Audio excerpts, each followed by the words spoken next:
Hello and welcome to the Wakpadan Bassett Creek Oral History Podcast, where our guests discuss ways that they and other Indigenous peoples have lived, worked, and played in the Wakpadan watershed for thousands of years. This project was created in Minnesota Makoche, or Minnesota, the traditional and contemporary homelands of the Dakota people. The project was co-led by Dr. Casey Keeler and Crystal Boyd, with support from community partners. More information is included at the end of this episode. On behalf of everyone who contributed to this project, thank you for tuning in.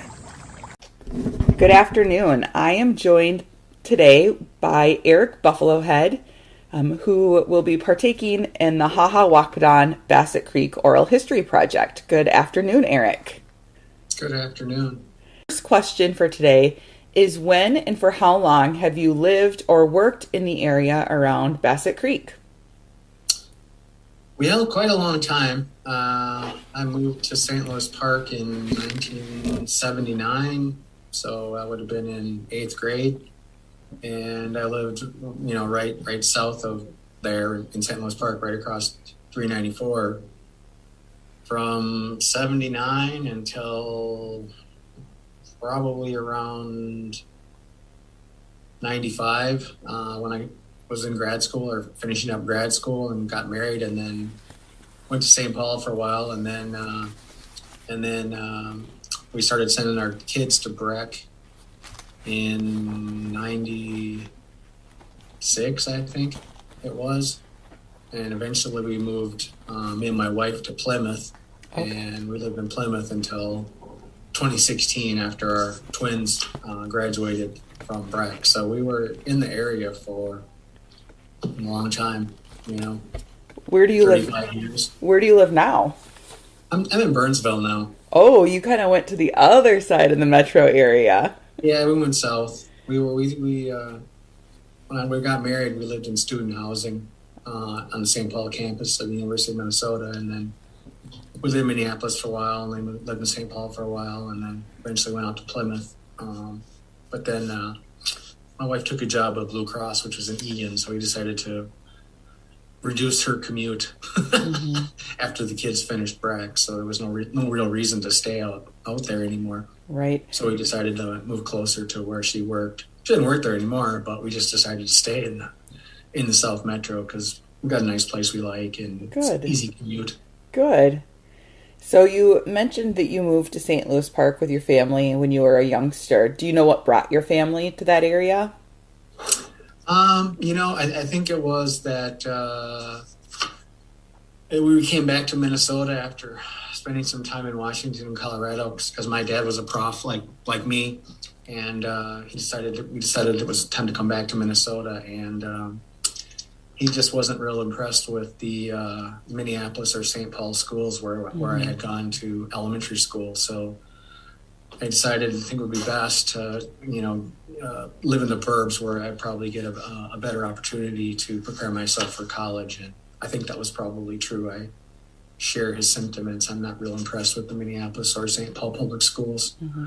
That's why I sent my kids to Breck when we lived in St. Paul, and then eventually when we moved to Plymouth, we moved to Plymouth to make Breck on the way for me to work and from home back to home to make it easier for the commute and stuff rather than going from St. Paul over to Golden Valley and then back to Minneapolis. Did that for a few years and decided that was crazy. So, it was really about education, the schools, and, getting ready, for me to be a college student or whatever. And so they wanted a good high school for me and for my younger sister.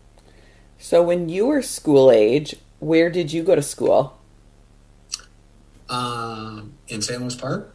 Yeah. Or when I was younger. Well, I went to school in a lot of places. I mean, we started in Minneapolis because my dad was a prof at the U. And so we lived in the southeast by the university, walking distance from the university. So we lived there through 3rd grade. And then we went up to Washington and then eventually to Colorado. And then for 8th grade came back to Minnesota. So I went to school at St. Louis Park Junior High, and then I went to St. Louis Park Senior High, which was a 4-year senior high school. We were the first class to be integrated in to the 4-year high school experience in St. Louis Park. So I went 1 year junior high in St. Louis Park and 9th, 10th, 11th, 12th grade at St. Louis Park High School.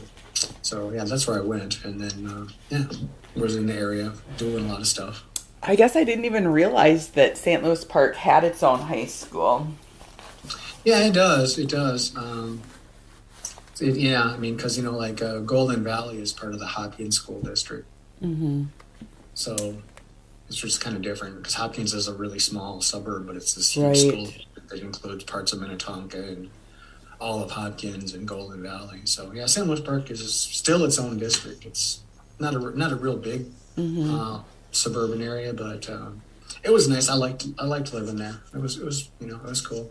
My mom still lives in the same house that they moved into in 82. So we moved there before 82, but they ended up buying a place in 82 and still lives in the same house. So, and thinking about your education and then your children's education when they were at Breck, what did their education or your education look like in terms of Indian education, programming, and the K through 12 years? Nothing. There's nothing. We learned absolutely nothing about Native Americans in my entire,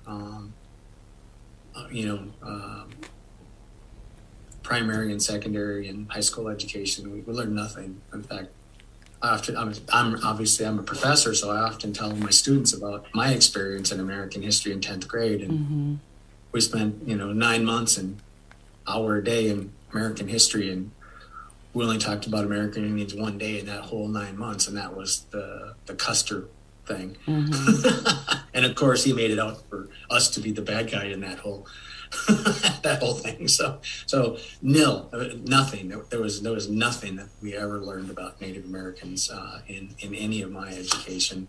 In fact, I was often called upon to be the teacher, as a 10-year-old or a 12-year-old when any questions ever came up about anything. So. Yeah, it was bad, and I would say that for the kids it was maybe a little bit better, but not really. That they didn't. Breck doesn't really have an Indian Ed program, like say Osseo or Minneapolis or St. Paul has an Indian Ed program, right, where they actually have curriculum and requirements. So Breck, there was some stuff about natives in American history and Minnesota history, but it was pretty bad, and oftentimes it was kind of inaccurate in some ways or problematic, confusing of historical figures in the history books. And I was pretty upset with the 7th grade history teacher because the teacher refused to acknowledge that there were 2 Chief Josephs among the Nez Perce. There was Old Joseph and Young Joseph. And the history book confused that for the students, and I just started to I said, hey, you know what? I teach American history at the university, and I know there's 2 Josephs, and your book is wrong, and I would appreciate it if you shared with the students that there were actually 2 Josephs, and that the Joseph who refused to sign the 1863 treaty, which gave up the Wallowa Valley, wasn't the same Joseph who led the Nez Perce War in 1877, even though they had the same name. And teacher refused. I can't contradict the book. I'm like, even though it's obviously wrong, So I wasn't real impressed with their stuff. And when things got problematic for my sons and Grant, who were all in the same grade, we had to do like an in-service. Me and Grant's father, the Reverend Robert Tubles, had to come in and do like an in-service for the students on Native Americans and all this kind of stuff and stereotypes. And so really anything that happened kind of fell upon the parents to take care of. The only thing they ever wanted to do was see us as dress-up Indians, have somebody set up a teepee in May for Minnesota Indian Month, and let's have the students do a exhibition of powwow dancing or something. And I'm just kind of like, that's fine, but what about some real information too? Right. You're just making us into what a stereotype already prevails for people. They only recognize us if we're in our regalia or in some in a teepee or something. They don't recognize us as contemporary people. So I wasn't real impressed with them, and I don't think they do much better today. I'm not real impressed with them today either, but I didn't send them there to learn about natives. I sent them there to go to college. Right. So, I figured, hey, I can do the whole native thing. Me and my wife, we can kind of help them out there. Since I am American Indian Studies professor, I can share some of that information with them and help them out and stuff. So, but again, it wasn't about, hey, I want them to go to a strong school district with a real strong Indian Ed program. I want them to go to a district, or I want them to go to school where they can go to college and make it be easy and not be a struggle, because we all know how important higher ed is. Right. Especially for natives. Right. Yeah, I feel like regardless of where so many students go to school, they just lack any kind of American Indian history or curriculum in general. Almost regardless of if there's an outside Indian education program that they are pulled from class to participate in, or if they're in a private school where we generally assume there's more money and teaching expertise as well. Yeah, I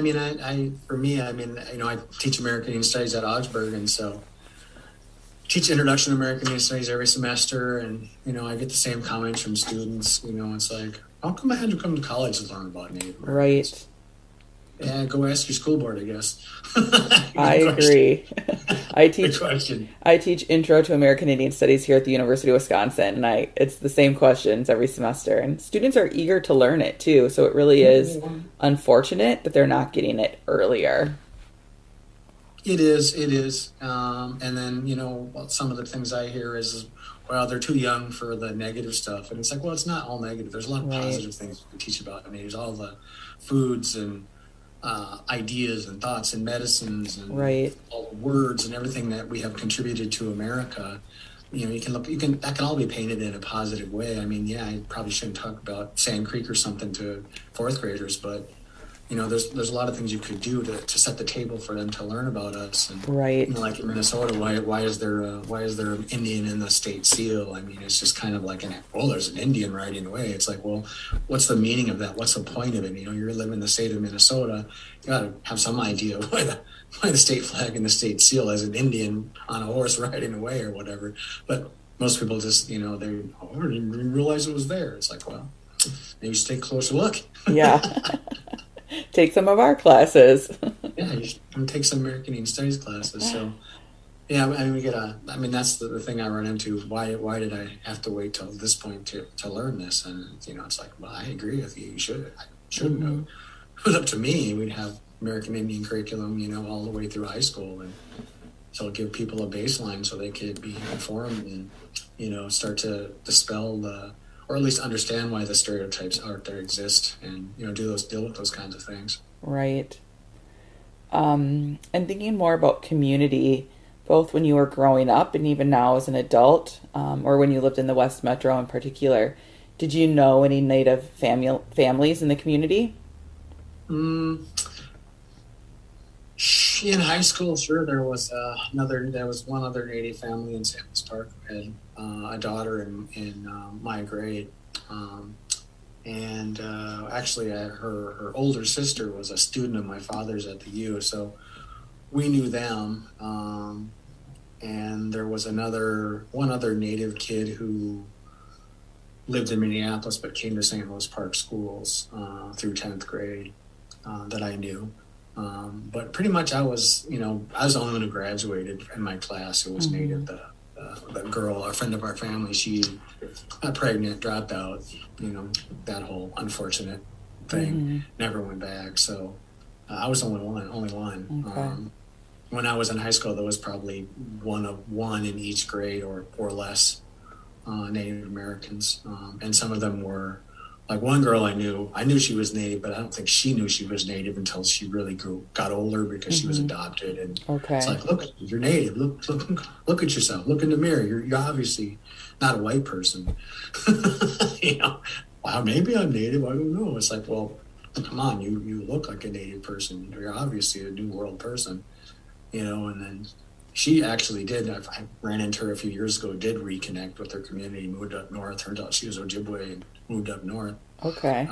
To try and connect more with, who her relatives were or whatever, but there really wasn't any. And then, at Breck, there was just a few Native families there. Certainly, a core group, the Tubals were one, but there was never more than about 3 or 4 in my son's grade, and they're twins, so they were 2 of them. And then my daughter, I think there was one Native girl in her grade. She's like 6 years older than the boys. So. Okay. And then there were some other Native students. I mean, they had a parent group at Breck that did things. So there was probably about 8 or 10 families at any given time who had students there. And obviously Breck is kindergarten through high school. So when you start 8 or 10 families spread out across 12 grades, it's pretty small. Mm-hmm. And, there was, different things that people did. I mean, there were get-togethers and stuff, but not like a real Indian Ed program or anything. It was just, more supporting each other. And they only really wanted to involve us in recruitment of Native students. They'd have, big ta-das and invite the Native community to Breck. And so we'd be there and talk about our experiences and stuff, and tell people what it was like. And it's like, well, yeah, I mean, this is a college prep school. That's the point of this place. Right.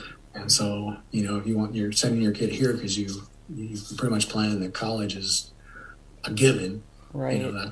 That's the next step. And if that's not your plan, then you probably should send your kid someplace else because this is an expensive place to go. Right. I mean, when we started there, my wife was still an undergrad, working on her undergrad degree, and I was, we're doing my dissertation. So we got, a great financial deal to go there, like 93% tuition, waived or something. So it was still a lot of money for us, though. Yeah. But I can't imagine paying the whole thing. Would have lasted about 2 weeks there, having to pay that much, right? Yeah. And so most of the students were like that. And one of the things that was I think difficult for the Native students is that there's a lot of people there who have, money is like whatever, Hey, we're all going to Florida for spring break. You want to come? It's like, yeah, sure, but you got a private jet, or right. Where are we going to stay, right? So that was just money no object kind of thing. Kids would have their whole grade birthday parties, and they probably spent $15,000 on the party and stuff. So It was kind of weird to be a normal family. Right. Oh yeah, we're gonna order pizza from Domino's for the birthday party. Yeah, I feel throughout these interviews,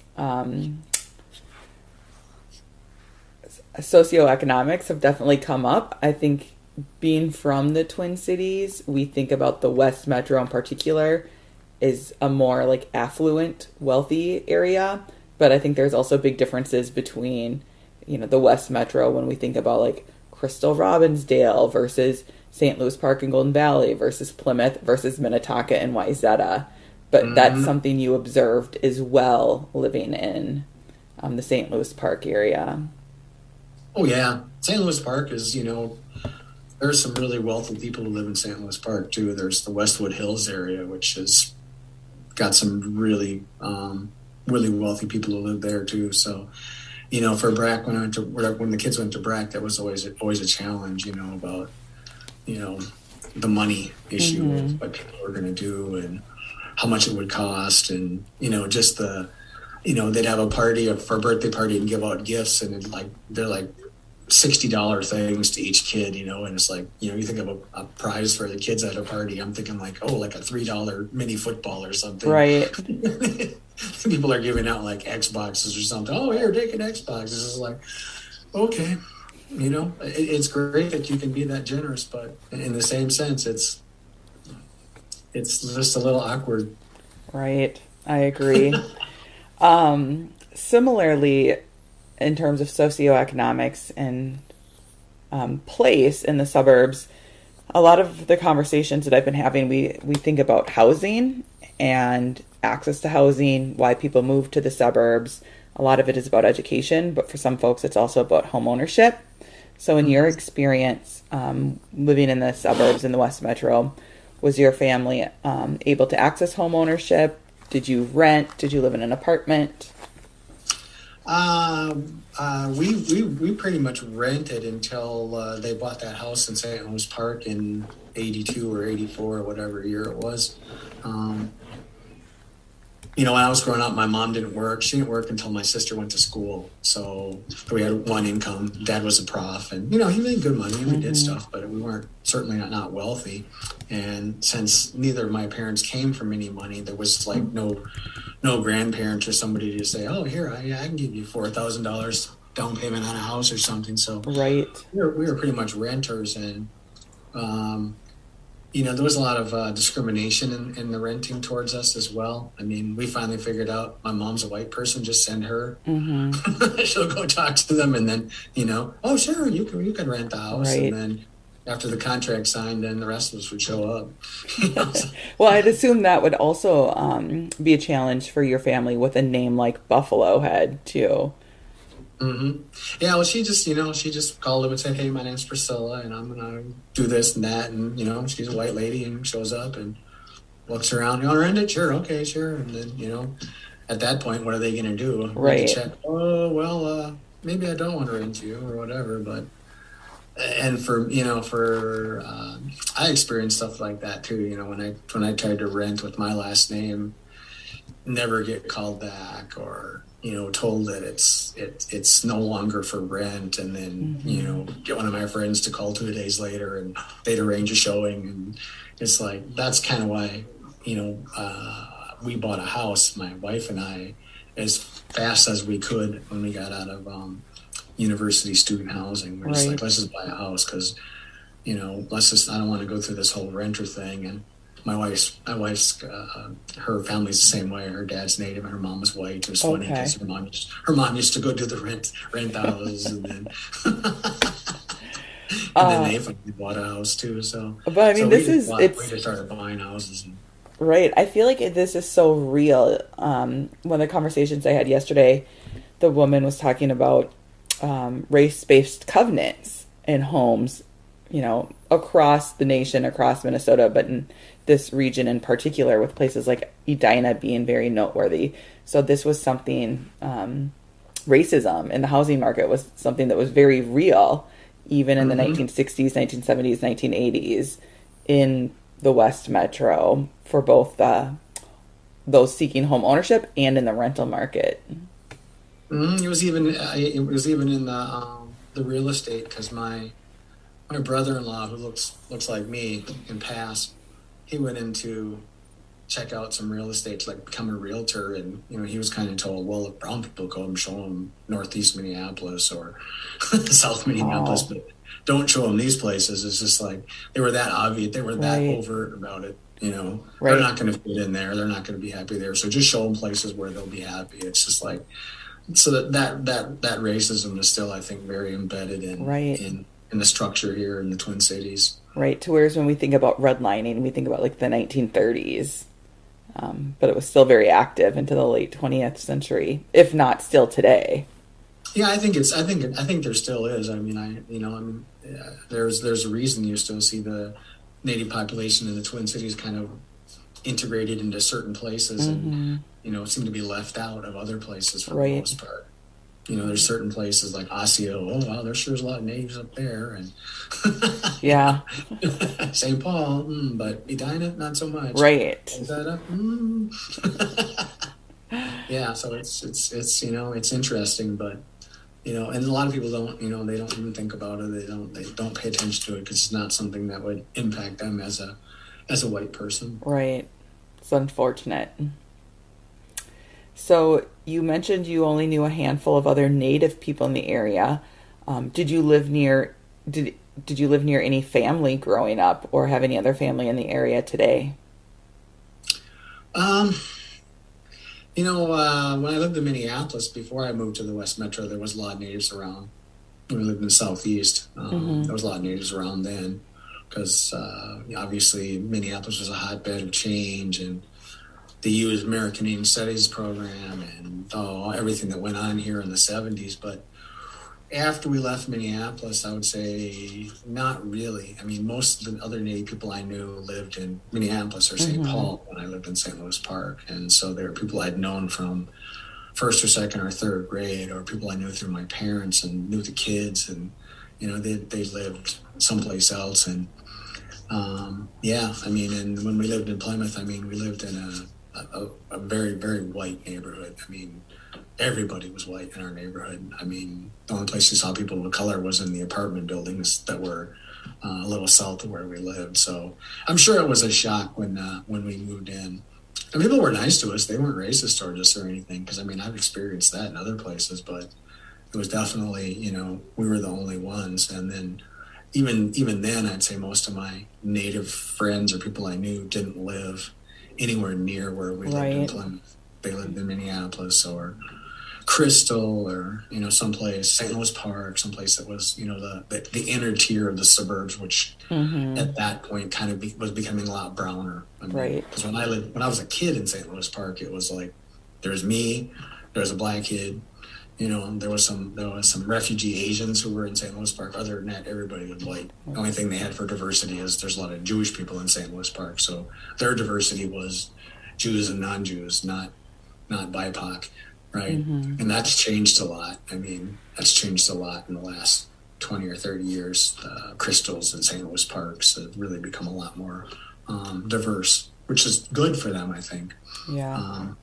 But, where we were at in Plymouth, I would say no, there was really nobody who was people of color around us at all. But we lived there for the convenience of having Breck as a stop on the way to work or on the way home from work, and not having to go through the Spaghetti Junction from St. Paul to Breck for events on a, daily basis. And kids played sports, and, all three of my children who went there were 3-sport athletes from 7th grade through high school. And so it just was a convenient place to live. And it was a nice big house with a nice big yard, lots of room, quiet, could have our cats go outside. So I didn't really care that much about the neighbors, whether there was a lot of natives or people of color around.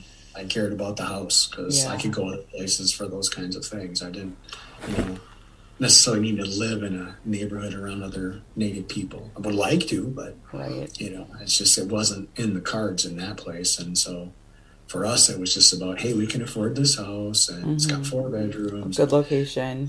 It's got a really big yard, and it's on a cul-de-sac, and, the kids can play outside. The cats aren't going to get run over by a car, so it'll work. I lived in Crystal while I was a graduate student at the University of Minnesota.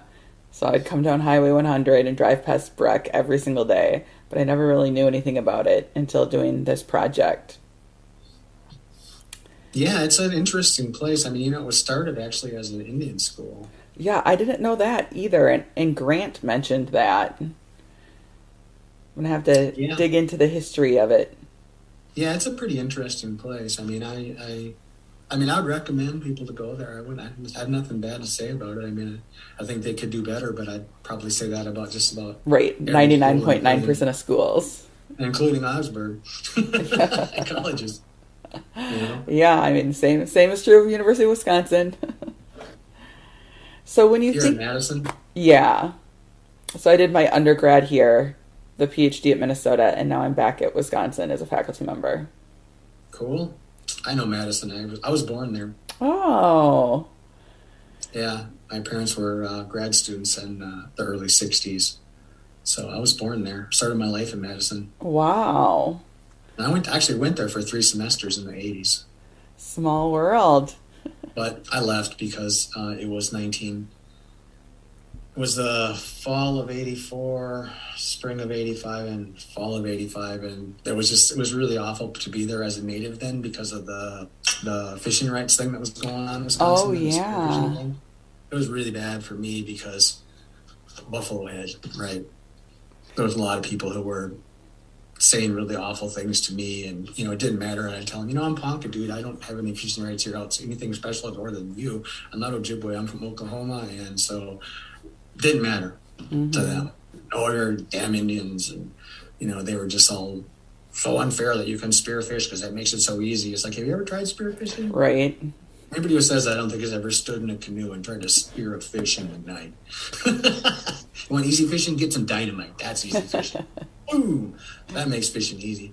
So I like the place, but just I couldn't deal with the racism that was going on at that time in the 80s, right? Because it was so ugly, and what was going on with the fishing rights in Wisconsin and all that. So, but I've been back many times and had a good time there.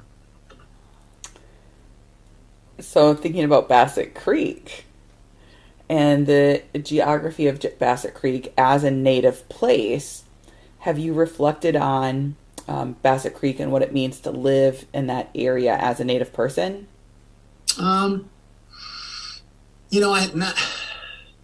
think I reflect on that kind of thing all the time, but not necessarily about Bassett Creek. I mean, I think it's being at the Augsburg campus, a stone's throw from the Mississippi River. Right. Living down here in Burnsville, just south of the Minnesota River, it's like everywhere you look, there were, villages of Dakota people back in the day. And, in the northern parts of the cities, probably Ojibwe villages as well. So I think about that all the time, that here I am in the middle of country that not necessarily was Ponca. I mean, we were from northeastern Nebraska, but still, here we are in the middle of our country, and yet we own so little of it. And, there's all this push towards land acknowledgements now. And I got people emailing me up the window, what do you think of my land acknowledgement? Blah, blah, blah, blah. And they send these ridiculous things that are like pages long. It's like, you're really going to read this 3 pages? You're trying to explain the whole history of land dispossession to Native people in 3 pages. People have written 1,000-page books on that. Why don't you just say something simple rather than trying to explain something that you don't have enough sophistication to explain? Something simple. It doesn't have to be, So, I reflect on it all the time. I just, think about it. I was like, wow, look at the view from here. I wonder what my wife's ancestors thought, who, they're Metawakanton, so they lived in the area, right? So, like, when I'm in Burnsville, if I walk up to Nicollet and start walking towards the river, I can see forever the bluff, and you can see all the way to downtown. Yeah. And it's like, wow, I wonder what my wife's ancestors thought, or what they think of what they see here now, compared to what it was, right?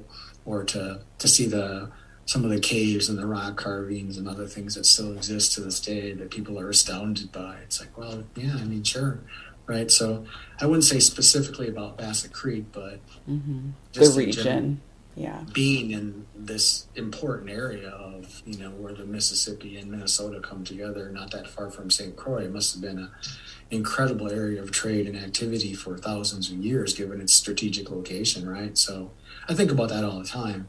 And I think about how most people who are here don't have any clue, right? Minnesota started in 1836 when Pig's Eye founded St. Paul. That's when history started here. It's like, no, that's when white people's written history started here. Right. Native people have been here for, the evidence suggests like 10,000 years they've been in the area. So, it's like, I think about that all the time. Yeah. And I think about how ignorant most of the population is about the land tenure and the history. My students at Augsburg are astounded when we talk about Murphy, who was a well-known land squatter who squatted on what became the areas of near downtown Minneapolis on the west side of the river, way before the 1851 treaty gave it up, right? And here we have land at Augsburg, including a park and part of our campus, which was donated by Murphy and his descendants in 1872. So here we are at Augsburg with 100 Native students and American Indian Studies program, and most of the people on the campus don't realize that there's a legitimate claim that part of our campus really is stolen land. Right. Murphy squatted on it, and you follow the laws of the United States. Doesn't matter that it was sold after that in a treaty. He acquired it prior to the treaty, therefore it makes it stolen property. And stolen property is supposed to revert to the original owner, right? But people don't want Augsburg. Oh, wait a minute, I don't want to talk about that. Right? No, they have done a few things. Like we used to have a building called Murphy Place. They tore that building down And built it with a new building with a new name? No, I just left it blank. They just left Okay. the open space there. And then they used to have a restaurant called Murphy's, and they could change the name of that too because, I've been making them painfully aware of this I've been there 25 years. It's like I've been making them aware of these kinds of things. It's like, keep calling these things Murphy is just, you guys acknowledging the fact that acres of this campus are still on stolen property. Right. Right. And there's just no court that would upheld the case, but the reality is it is on stolen property. Right. I mean, I think there's a similar story across the nation with multiple institutions, academic and otherwise. Did I see this spring that Augsburg announced free tuition for Native students? We have a tuition program that basically, if you make under 125,000, then we'll just charge you what you can get through Pell and whatever. So That's your tuition. So it gets rid of anything more than you can get from financially. No student loans, just Pell Grant or tribal or whatever, and that's what you get. The rest of it is waived after that, up to 125,000. Then at 125,000, then there's a parental contribution that they're going to negotiate on a student by student basis with students. So it is quite a good deal for Native students. Right. And we've been pushing for this for a long time, but it's like the University of Minnesota is going to do the same thing, and Morris has been doing the same thing, and some other schools are doing the same thing. So it's not like we're like all of a sudden so great. We just decided, well, if we want to continue to be a player in Native students in the Twin Cities, we better stay put. We better keep pace with the U and the other places who are going to do something like this, or we're going to be left high and dry because we're very expensive. I mean, Augsburg's ridiculous priced. Mm-hmm. Well, hopefully University of Wisconsin takes notice, adopts something similar. Well, I think it's a really good program because there's so many Native students who, have the intellectual ability but are just stifled by the financial piece of it. And so I think it's a good thing we're doing at Augsburg, and I'm glad the U's doing it, and I'm glad other places are doing it. So it's good. I hope other universities follow suit, right? I mean, it'd be the right thing to do. I totally agree. Be the right thing to do. Yeah. So on the flip side of thinking about Bassett Creek in the region as a Dakota place, have you thought about your identity as a Native person living in a predominantly white suburb? Well, yeah, it's something you can't really walk away from at any point. Especially with my last name, I always joke with my students. I come in the first day and say, "What do you guys think I am? Native? German? Anybody? Irish?" I have that in my heritage, but it's not really possible for me to walk away from being Native. Mm-hmm. I know some people can because if there's Smith or Johnson or something, and if they're like me, kind of pass, right? So it's it's not something I can walk away from, and I think it's something I've dealt with every day of my life. Whenever I interact with people who are different, who don't know me, right? School was really horrendous. People just were outright, kind of stuff, and call me chief, and different iterations of my last name, Buffalo Feet, Buffalohead, Buffalo whatever, right? Or just Buff. And so, it was, and that was, St. Louis Park was probably one of the worst places, probably, in terms of that, because of, being in 8th, 9th, and 10th grade it's a really hard time to be a human being at that age. Right. So people are kind of mean, and in general, being the only Native person in the grade, and one of maybe 3 or 4 in the school, I was an easy target, and so that was really unpleasant. But I was always in it for the learning piece, and I showed them by just getting all A's all the time. It's like, well, you can call me a dumb Indian or whatever you want to, but I got an A average. What's your grade point average? Right. And hopefully you've had some opportunities to teach their children. So, I mean, and that's probably true, for my kids too. And, just the whole being a Native person and being an overt Native person. I mean, and it's different because, people never forget my name. Right. People come up to me, students I had 20 years ago will see me in the store or someplace, Home Depot or something. Professor Buffalohead. And it's like, I don't know who you are. And, I get hundreds of people in my class. And when did you graduate from Augsburg? 2003? Oh, okay. That was a long time ago. Sorry, I don't remember your name. Yeah. But they remember me. And people from high school remember me, too. I run into bald old men, and they talk to me, and I'm like, I don't know. And you're like, I got my hair still, too. I still got my hair. Look at this. It's gray now, but it's still here. It's better than what you got, right? So, Karma. So, yeah, there's a lot of people who were, real jerks to me. Right. Especially from around 4th or 5th grade through about 10th grade. That was that was a real hellish time to try to be the only Native person in my grade, and and that was in the 70s, and so there was all this segregation in schools. Well, we got 4 Indians in 4th grade, so let's make sure we got one in every class. Whereas it might have made sense to have us all as a cohort class together to support each other, right? But we just ended up, being on an island by ourselves, and so I didn't think that was particularly the best plan, right? I don't disagree with desegregation of schools, but at the cost for Native people being such a small part of the population, it's an unintended consequence that nobody thought about until after the fact, I don't think. So, yeah, I mean, I think about it all the time, always around, and right. It impacts how I interact with people. I mean, I'm only been in Burnsville for a few years, and I still meeting neighbors and, white people. I'm Fred Smith, blah, blah, blah. I'm just like, I'm Eric. Right. And then I assume with a last name like Buffalohead too, they assume you're Native, and then they want to tell you some story about their great great great grandma who was Cherokee. Yeah, they want. And then you have to listen to it. Yeah, some kind of thing, or they heard some kind of urban myth about something. I mean, it's just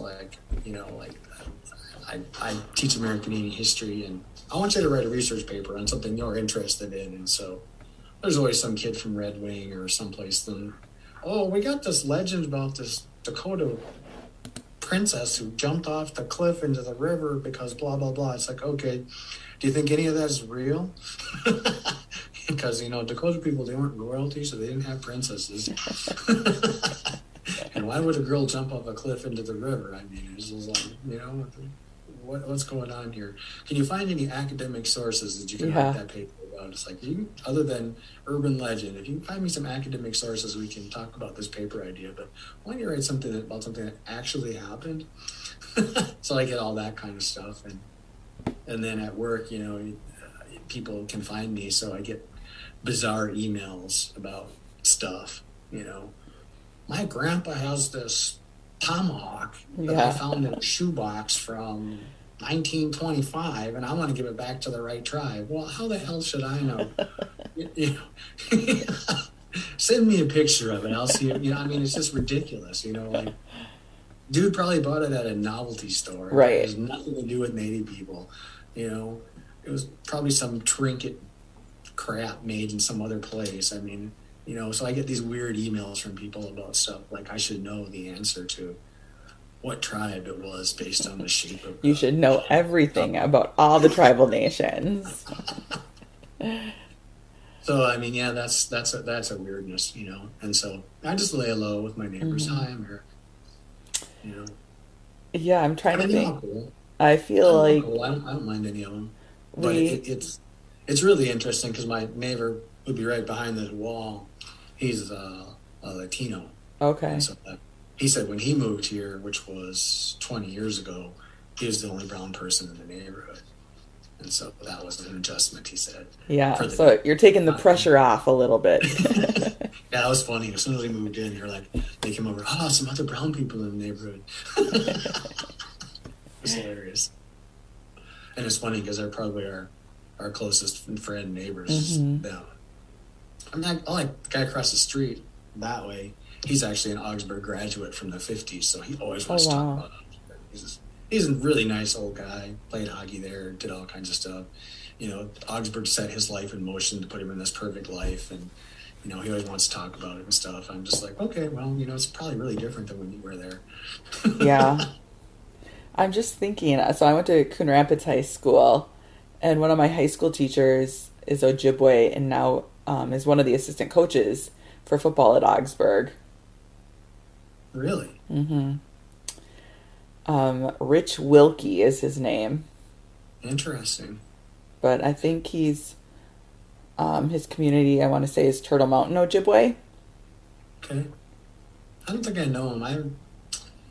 I don't know too much about the football team. And I only know this because of Facebook, but I think he's only been in that role for maybe like 2 years, so it's still very new. Yeah. That's interesting. I'll have to look him up. Yeah. I just thought of that when you were talking about your neighbor across the road from Augsburg, too.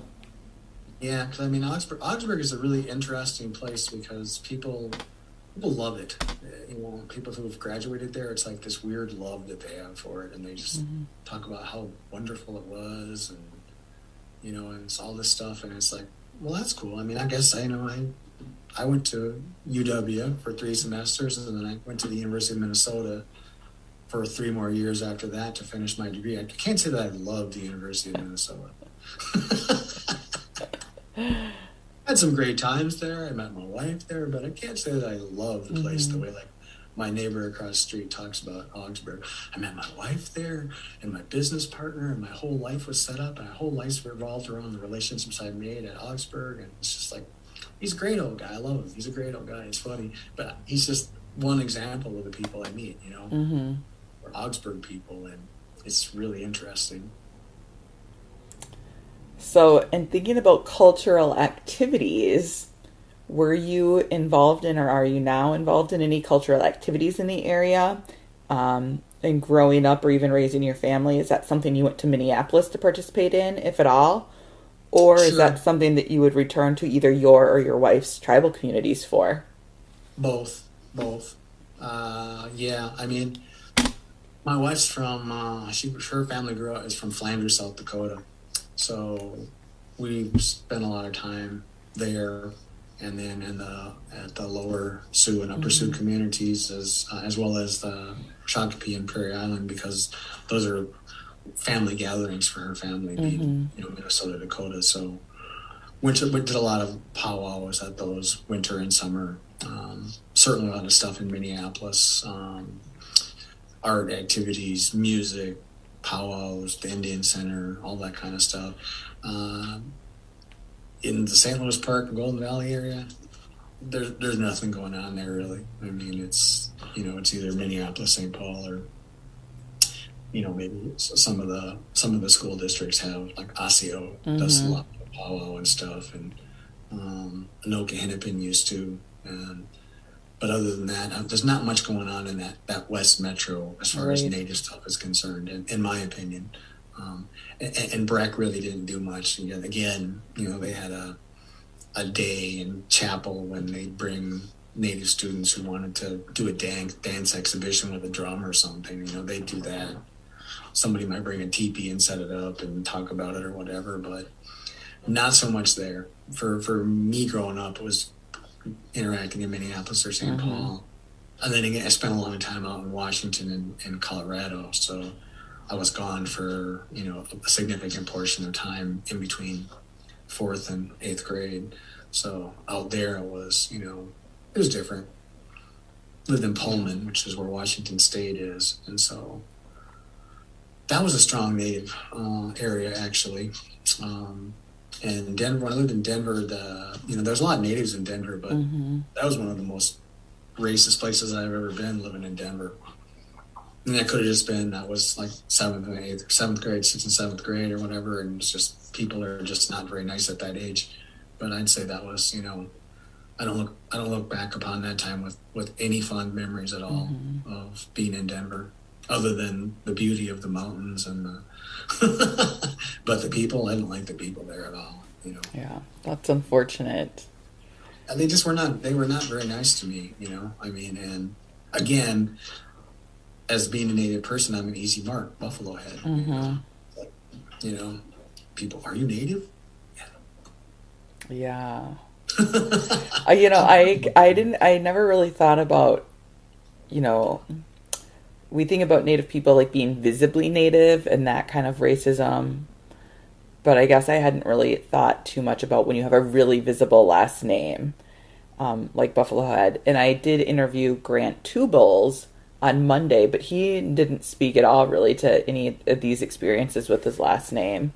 Yeah, they gave him a lot of crap at Breck about Yeah, his last name. he's also a bit younger, so maybe he hasn't really had time to think about it too much or reflect on it with where he is now. Yeah, I mean, my sons were good friends with him, so it all came back to me about what they gave him a lot of crap. Mm-hmm. And he also looks very visibly Native, too. Mm-hmm. Yep, for sure. And so, so they were lucky there was the three of them in that grade, Grant and my sons, Eli and Ira. Yeah. So they had their own little 3-person cohort, because Breck is small. I mean, the graduating class is like 100 people, so when you have a small class, it's it's not as bad as like me being one of 400 or something. Right. In my graduating class, one of 430 or something, right? And they're like 3 out of 100. So a third of them, 1 out of every 33 is a Native. Is pretty good odds. But yeah, and my daughter got hassled at Breck too by some kids with her last name too, saying just outrageous things to her and stuff. Mm-hmm. So it's hard to it's hard to walk away from it. Like I know Native people who look like me who can walk away from it. Right. I'm Fred Johnson, and right. I don't have to let you into my circle because I pass for somebody who's just obviously got something, but not necessarily a Native or something, right? But with the name, right, there's just no way you walk away from it. Right. I would say going to school in Coon Rapids, I heard similar, like very racist things, but they weren't necessarily directed at me because I looked white. My name doesn't sound Native, but you still hear it and you observe it, and it's still awful, but it isn't that outright direct attack on you. Yep, that's true. Well, unfortunately for me, it was a direct attack on me, and I didn't get any support from teachers or administrators or anything. I mean, all they ever did was, they tease you because they like you, and right. You need a thicker skin in this world, and there was just never any support, no matter what it was. I mean, it could be outrageous stuff like. Fourth grade, we went to Como Zoo, or third grade, I think it was third grade, we went to Como Zoo, and there was a buffalo there at that point, right? And so my class, 25 of us little third graders are running around, and just as we get to the buffalo, and the buffalo does number 2, right? So the guy calls it buffalo chips. Oh, look, the buffalo's making chips. Well, guess who got called buffalo chips for the rest of the school year? And I was just frank with my teacher. I'm like, buffalo chips are shit. And so the kids are calling me shit. And you think that's nice? That's okay, right. Well, they're just teasing you. It's like, and so it's like, well, okay. Yeah, no support there. No support from the administration in terms of, well, I agree that chips is not the same word as shit, but it means the same thing in the context. And it's not your name. And it's not my name either. Right. So that's the kind of stuff I endured. Right. And people felt perfectly fine doing that kind of stuff. No qualms whatsoever. Right. And the adults too. I mean, they endorsed it. Yeah. No problem with it whatsoever. Never thought twice about it. Right. And so that's, really difficult thing to come to terms with. And, so we had to kind of prepare the kids for stuff like that. It's like, this is where the name comes from, and, it has the significance, and, anybody who spells it the way it's spelled, like one word, they're your relative. How many people can say that? It's like Buffalohead, one word, the Poncas. Anybody you meet with that name is my relative. right? So how many people you know like that? And that kind of shuts people up. Like Right. Johnsons. Are you relatives with all the Johnsons? Do you know all the Johnsons? All of them? All 8 million of them in the world? So, you just gotta find ways to cleverly shut them up. Yeah. Right. And that's one thing I was really good at, was just basically shutting them up by, being smarter than them, or being more clever than them, not necessarily smarter, but being smarter about how to talk to them and to shut them up. And then, that's what I did. Right. So it's, it is what it is. I mean, it's given me a lot of ammunition for teaching. Yeah. I mean, it's hard to reflect on these things, I think, like as an adult, but if anything, it reminds us of the importance of educating people so that hopefully future generations don't also have to endure this. I mean, I know they're going to, because racism doesn't just go away, but hopefully it just gets better too. Well, I mean, I think that what I think is we need to take away that power people have to feel like they can just do anything to us as natives because we've been so poorly portrayed by movies, and we're comic relief for sports teams, and it's just like they get this idea. Well, it must be okay. It must be okay. I mean, I see that in Bugs Bunny. I see that in the movies. It's right. It's funny. You guys are mascots for a baseball team. Right. It's got to be fine. You must not be bothered by it because it's so acceptable. It's like, well, a couple of facts here. One, we're about 1% of the population. If we were 10% of the population, a lot of the stuff we're talking about wouldn't exist because it simply wouldn't be acceptable. But because we are such a small part of the population and segregated part of the population, then that void of us not being there is filled with the fantasy that Hollywood and advertising and sports mascots has so incredibly filled in. Right. So thinking about Wakpadan, which is the Dakota name for Bassett Creek, what do you think about the role and importance of language and place names, particularly in these very white suburban areas? Well, I think it's something that, certainly should be of much more importance. I think there should be a return to many of the place names, I mean, but that's so controversial. I mean, there was so much backlash to Lake Calhoun becoming Dayamacaska, right? There's still people who are upset about that. You're getting rid of history and blah, blah, blah, blah, blah. It's like, no, we're just taking away an honor for someone who didn't deserve it. The history is the same. Because St. Henry Sibley High School here changed its name too. They're not Henry Sibley anymore. So people are all upset about that. And it's just like, well, maybe we should have, in the first place, utilized some of these names to refer to these places rather than imprinting our own stamp as Americans on everything, right? And so I think it's good to learn about these names, because Introduction to American Indian Studies, first day, how many of you guys know any native words? Don't know any, right? You know the state you're in right now? Right.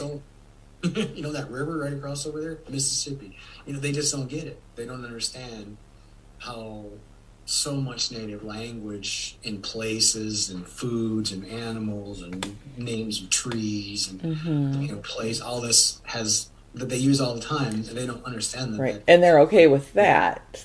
Yeah, they're okay with that, but then you want to change the name of like we want to change the name of Murphy Park, but there's been which is in the Augsburg campus, which is actually owned by the city of Minneapolis, but our campus surrounds it because we don't want it named after Murphy because Murphy was a squatter. He stole land from Dakota people, right? But there's the real, it's the oldest park in Minneapolis, and blah, blah, blah. It's like, well, so what? So what if it's the oldest park in Minneapolis, right? You're naming it after somebody who was a known squatter who stole land prior to the treaty for his own benefit, and his family and his descendants are still benefiting from that benefit. So do you think we should name something for him, or do you think we should come up with a better name that reflects maybe honoring the heritage of Native peoples that are around here, right? our president at Augsburg, he's all big on the land acknowledgement. I'm like, well, the land acknowledgement is fine, but why don't you guys go to the park board and say, we object to the name. Right. It's the university. And, you know, we don't want to call that anymore because of the history. You know, well, I don't know if we can do that. Well, why not? You know, why not? Why can't we change the name of it? So I think it's great that we see return to some of these kinds of names. I wish there were more. Throughout the whole of the United States, not just, you know, in a place like Minneapolis, St. Paul, where it's a little bit more acceptable. I wish throughout the whole of the United States, it should be, you know, returning to these kinds of things and making people aware of the fact that there's already tons of stuff. Right. You know? You know? Right. Manhattan, come on, where do you think that word came from? Appalachia. You know, they don't even know those words come from languages of native peoples who were there. You know, they don't know all these rivers: Allegheny, Potomac, Mississippi. They don't know any of this stuff. Right. They're just so ignorant. And then you want to change up a name of a lake because the guy was a jerk. Right. Oh, I don't like that much. Right. It's Not just a jerk, but like some of these people are openly racist, slaveholders, genocidal. Yeah, exactly. I mean, they just, you know, I understand that at some point in history, they maybe were somebody who was looked up to. Okay, but we've come to terms with that history, and we realize that, hey, maybe we should put that on the back burner, not forget about it, but, you know, maybe you should come up with something that's more inclusive of who we are in 2022 as opposed to who we were in 1822. Right. Right?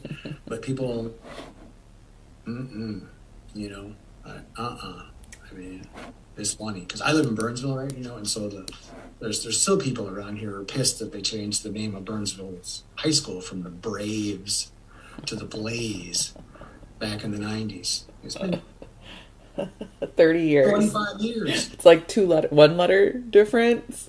Yeah, they went from the Braves to the Blaze, you know, because the school district wanted to be more inclusive, and having the Burnsville Braves was obviously racist and problematic, right? But there's still people who are upset about it. Right. They're really called Braves. Well, no, look at the side of the school. It says Blaze. Right. I remember when they were the Braves. We played them when I played for St. Louis Park High School football team. I remember when they were the Braves. But they're not that anymore. And if you want to see everything that's wrong with that name, just turn on a baseball game. Major League Baseball. Yeah. When we see the problems with it, we can show you. It's real easy.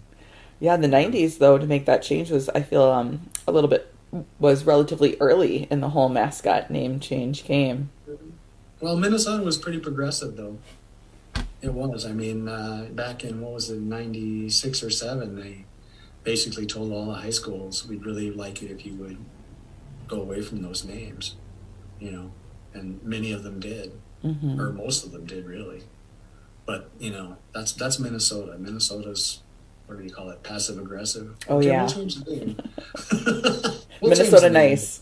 Yeah, Minnesota nice. We'll change the name. We won't like it. Right. They'll still remind you 30 years later. We'll keep talking about it, you know, but yeah, so people are still upset about that kind of stuff. Like, I see reading articles about people upset about Sibley High School changing its name to something. I don't even know what they're going to call it now, but so they're going to be like, what, Henry Sibley was this? It's like, well, you should really learn about Henry Sibley, right? You should learn about the guy who married a Dakota woman to take advantage of trade and had a child, and then when he got money, left them high and dry. That's a real good person to honor, somebody who right used a Dakota woman, had a child with her to benefit himself, and then when he had made money off the swindling of the trees, and he left them high and dry. It's like, boy, did he really do that? Well, yeah, that's what he did. And his family is still benefiting from that. So it's like, I don't think they should probably have a building name for him, right? Or a street or anything else. But it's hard to get away from those names. Ramsey, Sibley. Yeah, they're all over. They're everywhere you look. And that's just here. And I don't even know the history of other places that, you know, can only have so much information. Right. At one time. So people are just, it's weird, but I think it's great. I mean, we just need to make sure we give some pronunciation guides for people. That's another thing. How do you say the name of that lake over what used to be Calhoun? Yeah. Makaska. It's not that hard. Many what?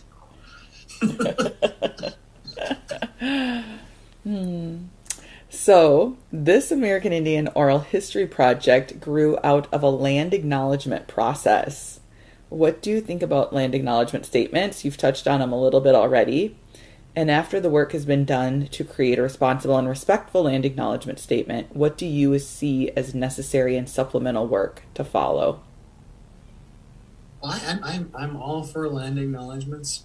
I think they're complicated though, because what do you mean? I mean, what are you referring to? You know, you're like, Augsburg has a land acknowledgement, and it's like, well, do you mean the land we're on right now here in Minneapolis? Do you mean the Twin Cities? Do you mean the state of Minnesota? Do you mean the upper Midwest? Because the bigger your sphere is, the more people you're going to have to acknowledge, right? And I think that's confusing to people and can cause tension in groups, right? So I think you have to be careful about, I think, acknowledging what land you're actually acknowledging, right? Like, I personally would say that when we do our land acknowledgement at Augsburg, I think you should say where the campus now sits. Right. We acknowledge that this was the former home of Dakota people who inhabited the area for whatever, right? But instead, it's more like Minnesota. So he says, Ojibwe and Dakota people, and it's like people are confused. So that's also why it's 3 pages long. They came down and traded, but their homelands were a little farther north of here, right? Right. So it confuses people as to, where certain tribes were or where their land base was. So I think it's a great thing, but I think you have to be, for my opinion, I think you have to be a little bit more specific about what you're saying. Are you saying Minnesota? Are you saying Wisconsin? Are you saying Madison? Are you saying Milwaukee? What are you saying in your land acknowledgement, so that it actually represents the people who were there and doesn't become this generic thing? Here in the United States, Indians own the land. I mean, then it becomes kind of powerless, right? Right. Hearing you say that also has me thinking that for the people and institutions that do a land acknowledgement statement that are more broad, it almost seems like it's a way to then also escape responsibility and obligation. Because you're like, oh, it wasn't just me. It wasn't just Augsburg. This was all of Minnesota where this happened, right? Exactly. So I think, to me, I think they're really a good thing. I mean, it's certainly a far cry from where people just completely ignored the fact, or like when you watch documentaries on Channel 2 here in the Twin Cities about the founding of the Twin Cities, and nothing happened here before 1836, apparently. I mean, that whole situation. But I think the further thing that needs to happen, though, is that people need to understand the history of why there needs to be a land acknowledgement. I mean, they need information on the whole treaty making and how that was, highly problematic when you're signing treaties in a language that you can't read or speak. And and explaining concepts that you don't necessarily have words for in your language, and when you really take a deep dive into treaty making, then it really opens people's eyes. It's like, would you sign an agreement that you couldn't read, just relying on somebody else's interpretation of it? It's like, no, I would never do that. Well, not to mention the way that alcohol was brought into these transactions as well. Not to mention that natives don't really sign anything. It's an X. Some white kids could have got drunk in the woods and put that all together, and how would we know any different? I mean, it's not like you pricked your finger and there's blood on the thing, DNA that shows you were there. I mean, you don't know. I mean, and the whole, how do you even explain the idea of private property when people don't even have that concept? That's ridiculous. Somebody could own the land. It was a ridiculous concept. So how was that explained to natives? I mean, if you, like, I've done a lot of work around Dakota interpretations of the treaties, and a lot of that's really about, we're going to agree to share the land with you. And you're going to give us these resources to make up for the fact that you're going to tax our ability to hunt deer or whatever it is in the area. So really what Dakota interpretations are, we're going to share the land. But the treaties say the United States bought the land, and that's a far different interpretation. So that whole cultural piece is how do you explain, how do you explain a cultural thing to somebody who doesn't have it, right? I mean, it's easy if you do have it, private property. I'd say to any Americans, private property, of course they know what it is, because it's a concept we have as a part of American culture. But, how do you explain that to somebody who wouldn't have that concept, right?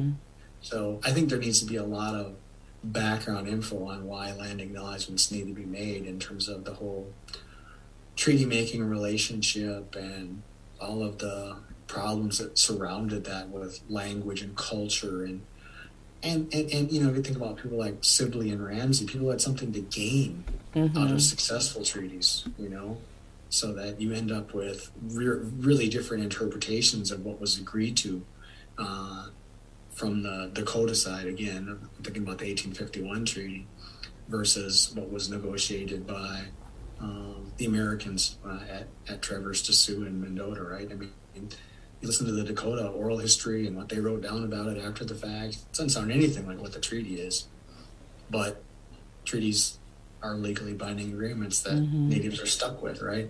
And then when it starts to benefit them in some way, then people are upset about it. Right. Like that hunting and the fishing rights in Wisconsin, or even fishing rights in Minnesota. Yeah. What do you mean? What do you mean they don't have to follow the season? What is that about? What do you mean they don't need a permit? That's not fair. Okay, well, so what? It's a part of the legally binding agreement. You don't like it? Too bad, right? There's all these people who are, let's go back on the treaties. Let's do it. I'm all for it, because you know what? That 5 cents an acre that my tribe sold the land for, I can come up with that. I probably got that in my wallet right now to buy back my entire area that my family would have utilized. So it just shows people don't know anything about it, right? Right. And they think of it as, oh, well, you guys could have said no. Yeah, I suppose. Could have said no with a gun to our head. Right. Threatened to be run off the land. Right. I mean, Native people would have been removed regardless. Yeah. Even if they did say no. Do the best you could, get the best you could get out of it. And that's what I think people tried to do in an ugly situation. But Americans don't have any clue about it. They have know nothing about treaties. Well, it was a fair agreement, and we paid you for the land. Well, how much do you think you paid us? And people, they have no clue what that treaties were pennies an acre. Right. And almost always they were never fulfilled.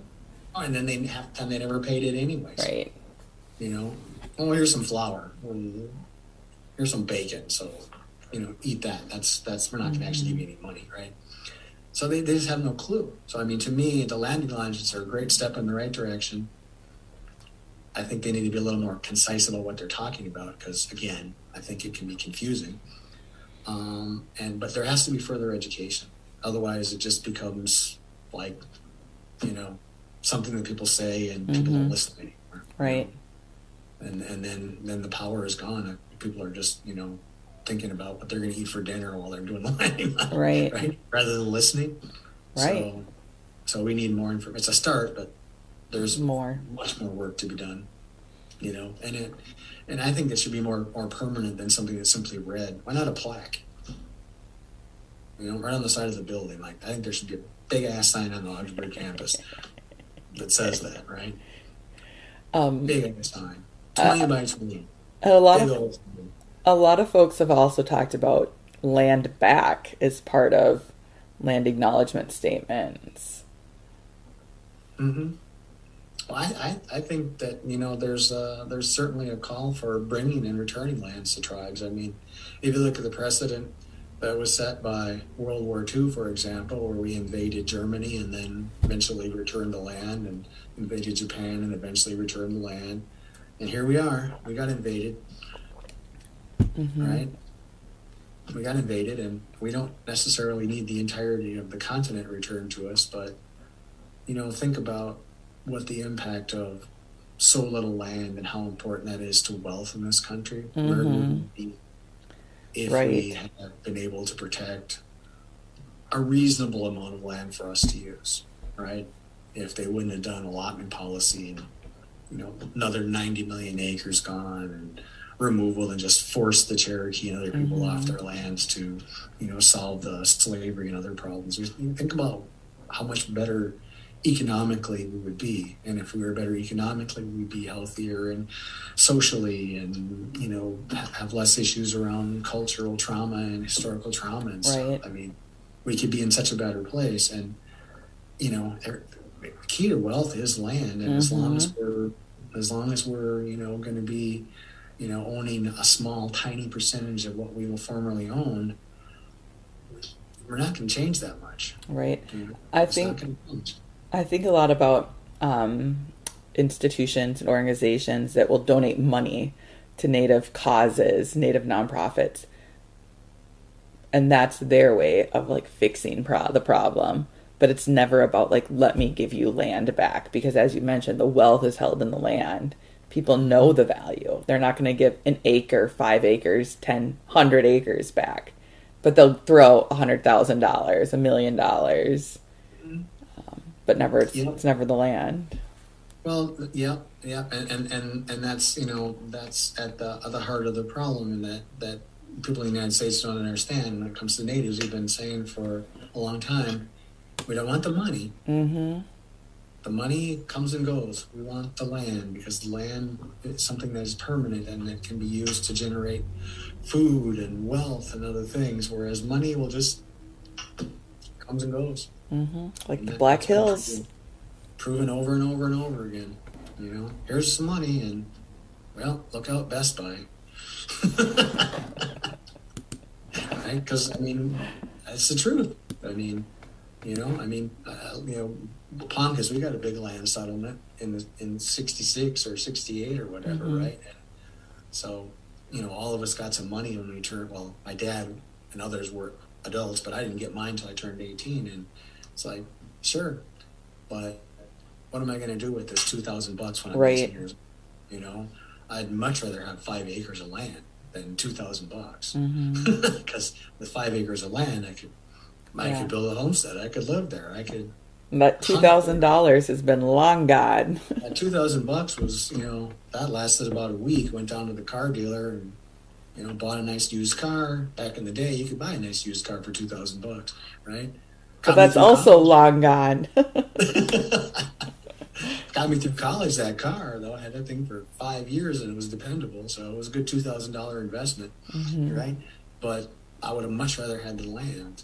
Right. Or $2,000 worth of land, because I'd probably still have that today, and I'd probably utilize it today, right? And it'd be something I could pass on to my children, right, or grandchildren.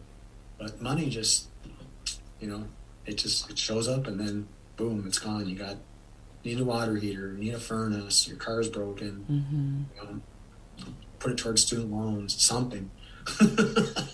Right. I mean, it goes back into like the capitalist system. Yeah. It's more, it's not even they gave it to you. It's more like they just lended it to you for a little bit.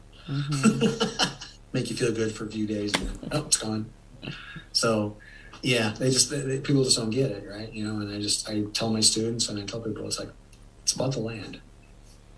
It's about the land. And, you know, until we figure out some way to rectify some of those things, and things ain't going to be that different, right? I mean, it'd be great if companies would, you know, give land rather than money. I had a conversation with a group of students recently, and I was talking about this project, and they were just, you know, they were like, well, when I think about the West Metro, I think about like Honeywell, and I think about, you know, these large Fortune 500 companies, General Mills, that have so much wealth, but also political power, but also land holdings. So they were like, well, what would it mean for those kinds of organizations to have a land acknowledgement statement and then to act on them? I'm like, that's a very good question, you know? Yeah, I mean, it would speak a lot louder to me than, you know, funding things. I mean, obviously we need programs, and people hopefully do good things with the money, but it's a short-term solution. It is about the land, because it's a long-term problem and it's a short-term solution. And so we've been trying short-term solutions for a long time, and they're a short-term solution. Okay, so you're not hungry for 6 months, great. You know, but the reality is, until we can find a way as Indigenous people to have a land base that can be a regenerative wealth Right. for us, we're just going to be in the same old spot, you know?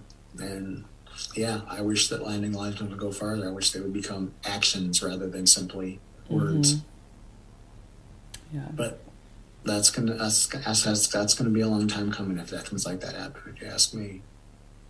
Because they know too, land as well. Right.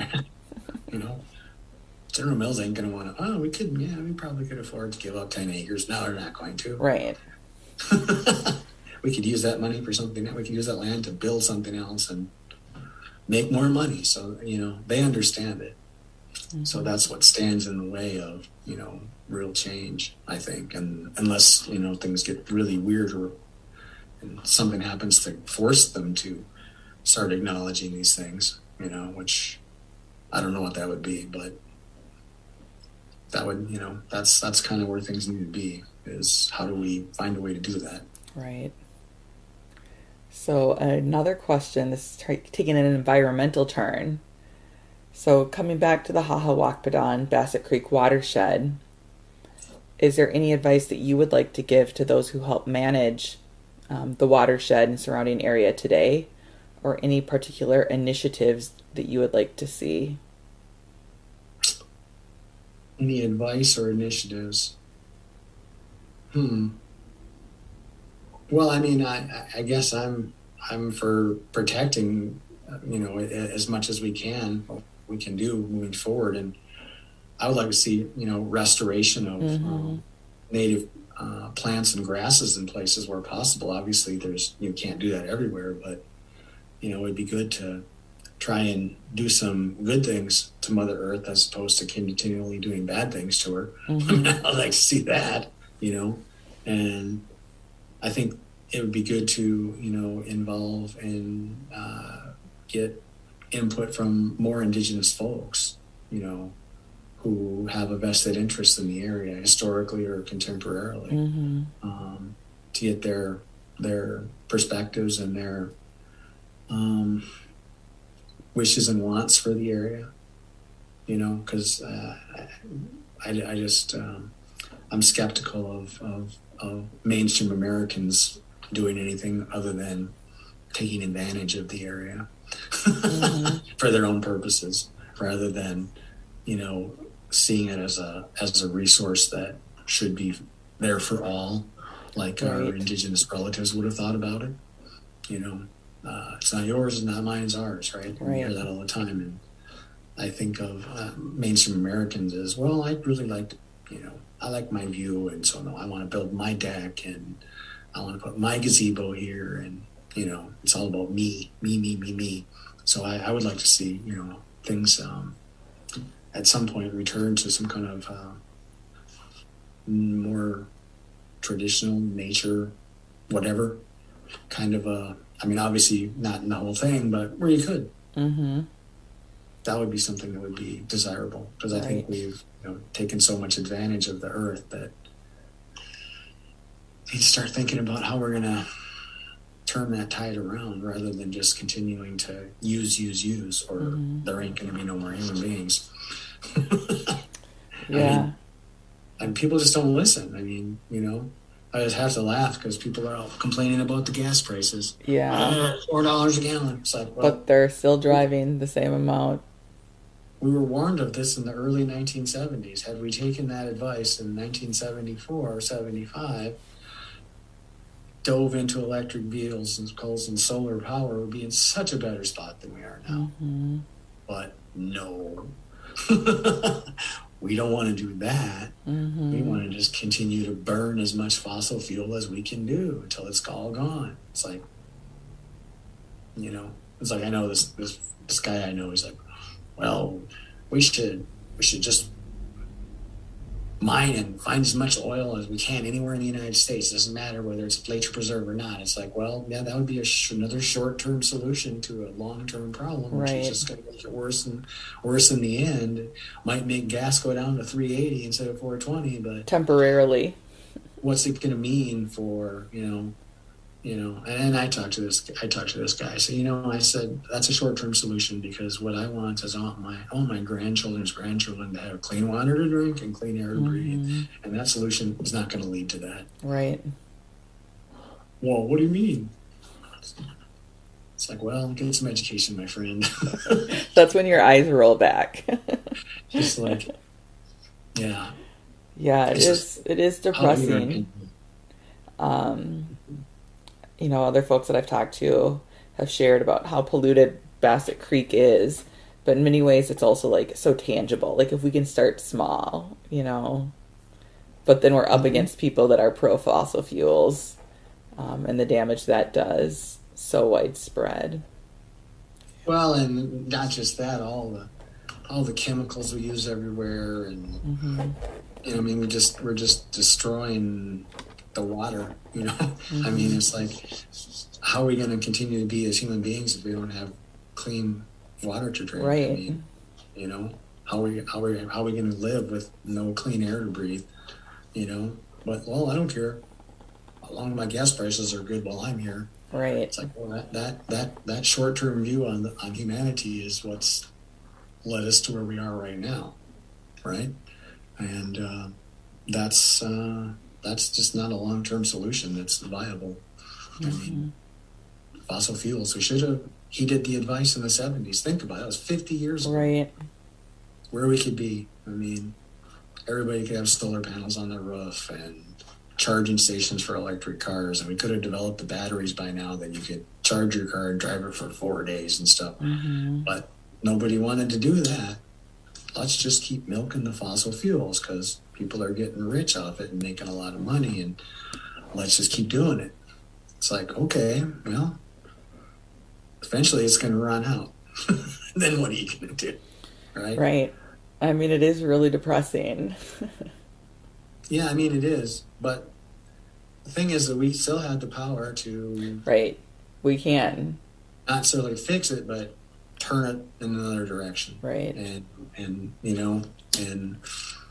But you don't do it by being a follower, I mean, and this is an argument I get into with people all the time about the United States. We're supposed to be a world leader, then why aren't we leading? Why are we following, right? We're not leading, we're following. We're not a leader. If we were a leader, we would have embraced electric power for cars and solar power decades ago and led with it, right? But we're not.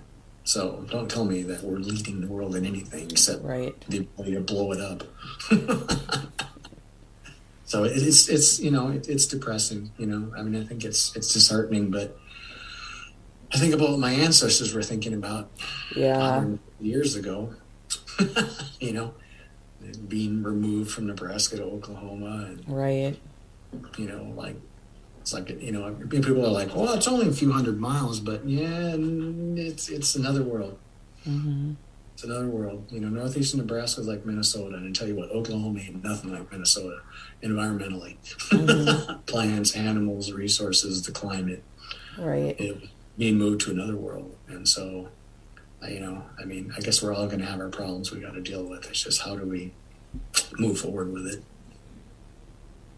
I hope that, by teaching this generation of students and letting them understand and see the mistakes and see the wisdom that we had to offer as Native peoples, that maybe they can be those difference makers down the road who will make some kind of difference, because it's just like, it's funny, telling them about my people, the Ponca. We lived in these things called earth lodges by the rivers, and it was really cool because we didn't need any heating or cooling. What a great idea. You think? Yeah. As we just hit the 90s in early May. You think having a semi-subterranean, the ultimate in green housing that my ancestors and other people's ancestors had hundreds of years ago, I think it was a good idea. I kind of do too. As opposed to, I'm going to spend $400 on gas this month to heat my house because it's 20 below, and $300 on energy to cool my house because it's 95 degrees above. It's interesting how the students react to stuff like that. Because I mean, they don't know nothing about natives. Right. Oh, an Earth Lodge. What's an Earth Lodge? We all lived in teepees. What's that? What's an Earth Lodge, anyways? Well, what does it sound like? So, yeah. We'll be all right, though. We'll get it done. So the last question, is there anything else that you would like to share that we did not touch on? No, I'm good. I think we had a really great, engaging conversation about a lot of interesting stuff. So hopefully it's some good information and goes into the archives, and maybe somebody will get some use out of it someday, I hope. Yeah, that's the hope.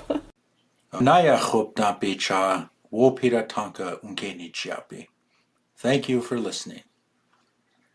This project may serve as a model for other communities that seek to go beyond land acknowledgement. To learn more about this oral history project, please contact Hennepin History Museum. The project was produced following the standards and principles of the Oral History Association. In addition to this podcast, the interview recordings, transcripts, and narrator files included signed legal released agreements can be found at the Hennepin History Museum. Funding and other support was provided by the St. Anthony's Falls Heritage Board, Hennepin History Museum, Valley Community Presbyterian Church, and the University of Wisconsin. This publication was also made possible in part by the people of Minnesota through a grant funded by an appropriation to the Minnesota Historical Society from the Minnesota Arts and Cultural Heritage Fund.